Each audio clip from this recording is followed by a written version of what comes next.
श्री स्वामी समर्थ. बाळा, सरळ मार्गाने श्रीमंत व्हायचं ठरवा. तुमच्या अंतर्मनाच्या खात्रीशीर मदतीने तुम्ही नक्कीच श्रीमंत व्हाल. केवळ निढळाचा घाम गाळून आणि कबाड कष्ट करून धन जमा करणं म्हणजे मेल्यानंतर सगळ्यात श्रीमंत होणं होय. तुम्हाला अधिक प्रयास करण्याची, कष्ट करण्याची गरज नाही. श्रीमंती हा एक अचेतन विश्वास आहे.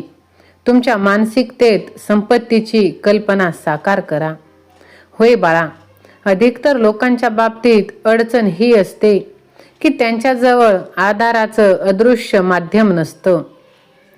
झोपी जाण्यापूर्वी 5 मिनिटं स्वतःशी संपत्ती या शब्दाचा सावकाश आणि शांतपणे पुनरुच्चार करा आणि तुमचं अंतर्मन तुमच्या जीवनात तुम्हाला संपत्तीचा अनुभव देईल. संपत्तीची भावना संपत्ती निर्माण करते हे सदैव लक्षात असू द्या. सहमत असाल तर श्री स्वामी समर्थ असे टाईप करा आणि ह्या भक्तिमय चॅनलला सबस्क्राईब करा. बाळा, तुमचं बाह्य मन आणि अंतर्मन परस्परांशी सहमत असायला हवं. तुम्हाला खरं वाटतं तेच तुमचं अंतर्मन स्वीकारतं. केवळ प्रभावशाली कल्पनाच तुमच्या अंतर्मनाद्वारे स्वीकारली जाते. ही प्रभावशाली कल्पना संपत्ती असायला हवी, दारिद्र्य नाही. संपत्तीबाबत तुमच्या मनातले कोणतेही मानसिक संघर्ष सोडविण्यासाठी तुम्ही हे विधान वारंवार म्हणायला पाहिजे. रात्रंदिवस मी माझ्या सगळ्या रुचीमध्ये समृद्ध होत आहे आणि भगवंत माझ्या पाठीशी आहे, असे तुम्ही जर सारखे बोलत राहिलात तर नक्कीच भगवंताचा आशीर्वाद तुम्हाला प्राप्त होत असतो. आणि जर तुम्हाला भगवंताचा आशीर्वाद प्राप्त होत असेल तर मग घाबरण्याचे कारणच नाही. तुमच्या व्यवसायात विक्रीचा आलेख पुढील वाक्याने उंचीवर न्या. माझ्या व्यवसायात होणाऱ्या विक्रीत दररोज सुधारणा होत आहे. मी दररोज एक पाऊल पुढे जात आहे, प्रगती करत आहे आणि श्रीमंत होत आहे. पुरेसा पैसा हातात नाही, सगळी टंचाई आहे, अशी वाक्य म्हणून कोऱ्या चेकवर सही करू नका. अशी विधानं तुमचं नुकसान दामदुपटीनं वाढवू शकतील. तुमच्या अंतर्मनाच्या खात्यात समृद्धी, श्रीमंती आणि यश या गोष्टी जमा करा आणि त्या तुम्हाला या जखमेवर चक्रवाढ व्याज देतील. तुम्ही जाणीवपूर्वक, हेतुपूर्वक जे सकारात्मक विधान करता त्याला काही क्षणानंतर मानसिक पातळीवर नाकारू नका. त्यामुळे तुमचं सकारात्मक विधान प्रभावशाली ठरणार नाही. होय बाळा, संपत्तीचा खरा स्रोत तुझ्या मनातले विचार आहेत. तुझी एक कल्पना लाख मोलाची असू शकते. तू शोधत असलेले विचार तुझं अंतर्मन तुला उपलब्ध करून देईल. द्वेष, ईर्ष्या संपत्तीच्या मार्गात अडथळा निर्माण करतात. दुसऱ्यांच्या आनंदात, समृद्धीत आणि प्रगतीत आनंद माना. संपत्तीच्या मार्गातला अडसर तुमच्या मनातच आहे. इतरांशी प्रामाणिक स्तरावर चांगले संबंध बांधून तो अडसर आत्ताच नष्ट करा.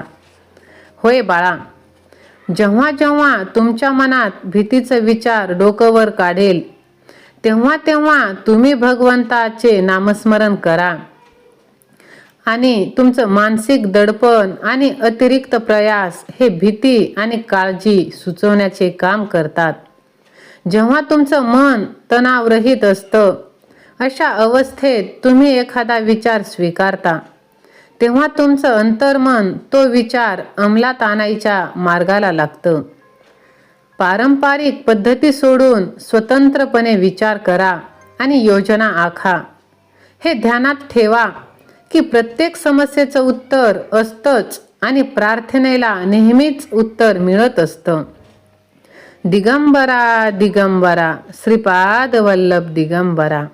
बाळा, बरोबरी करायला जमलं नाही की लोक आपली बदनामी करायला सुरू करतात. तुमच्या हृदयाच्या धडपडीबद्दल, तुमच्या फुफ्फुसांनी श्वास घेण्याबद्दल, तुमच्या शरीराच्या कोणत्याही अवयवाच्या कार्याबद्दल जास्त काळजी करू नका.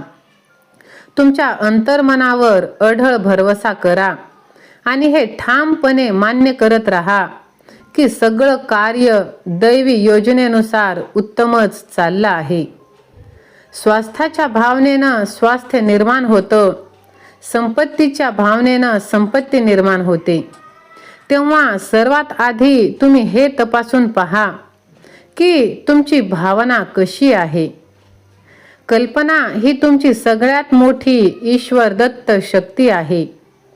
जे चांगलं आणि शुभ आहे याची कल्पना करा. तुम्ही स्वतःबद्दल जशी कल्पना कराल तसेच तुमचं आयुष्य घडेल आणि तुम्ही सुद्धा. म्हणून पॉझिटिव्ह राहा, सकारात्मक राहा आणि त्यासाठीच भगवंताचे नामस्मरण करत राहा. भगवंताची साथ जर कायम तुम्हाला मिळवून घ्यायची असेल तर लव यू गॉड, स्वामी सेवा आणि मी असे तुम्ही टाईप करा आणि स्वामींचे आशीर्वाद भरभरून प्राप्त करा. जर तुम्ही सच्चे स्वामी भक्त असाल तर हा संदेश आपल्या प्रियजनांना शेअर करायला देखील विसरू नका. होय बाळा, झोपेपूर्वीच्या तंद्रीच्या अवस्थेत तुमच्या बाह्य मनातला आणि अंतर्मनातला संघर्ष मिटवा. त्यांचं काम त्यांना करू द्या. झोपी जाण्या अगोदर तुमच्या इच्छापूर्तीची वारंवार कल्पना करा. शांतीपूर्वक झोपा आणि आनंदाने जीवन जगा आणि स्वामी महाराजांचे नामस्मरण करत राहा. तुमच्या विचारांवर नजर ठेवा. तुमच्या मेंदूनं खरा म्हणून ग्राह्य धरलेला आणि अंतर्मनाकडे पाठविलेला प्रत्येक विचार तुमच्या जगात साकार रूप धारण करतो.